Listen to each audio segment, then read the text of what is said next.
Over the course of these videos, we've talked a lot about the multitude of available ways that Boxcutter allows you to cut things at particular orientations and alignments.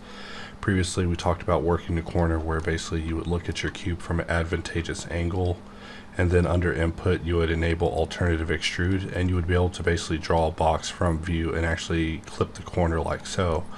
However, dots offers the ability for us to basically have dots be assistive for us to be snap jump off points when it comes to the surface. And dots get exponentially more complicated than that, because right now we're looking at the dynamic system.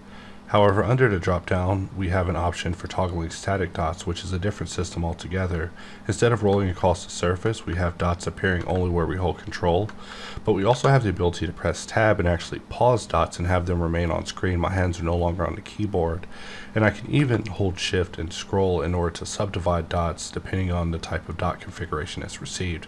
In fact, what we're looking at is a face dot being subdivided into multiple other dots. But the area that I want to talk about is the alignment preview. So if we turn on alignment preview, whenever I hold control, we see that as I hover over each dot, it actually shows me a small preview of what my alignment's going to be.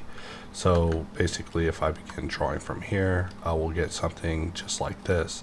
However, one of the interesting things about alignment preview is that if you're hovering over it and you roll the wheel, you can actually get alternative alignment preview. So right now we actually are looking at the combinations that we get from just this corner. So let's say we roll it twice to get this particular view, and then whenever we draw and we hold Alt, because it utilizes the previous draw system, we're able to basically work the corner from any angle that we want to. We can go hover over this point, control, roll the wheel, bring this shape out, and begin working this particular corner. We can hover over this edge, roll the wheel in order to get a different angle, an angle that's kind of counter to this particular edge. And let's actually try that again. Let go of Alt too soon, and just like that, we're able to work this corner like so. So holding control, I'm able to hover over this side, roll the wheel to look at alternative alignments, draw my shape out, and thus work this corner. Alternatively, if we were just using just boilerplate types of alignment, we would be working off of this edge, working down straight, and we would have never got the opportunity to get this side. So just showing you some of the additional potential that's available inside of the static dot system.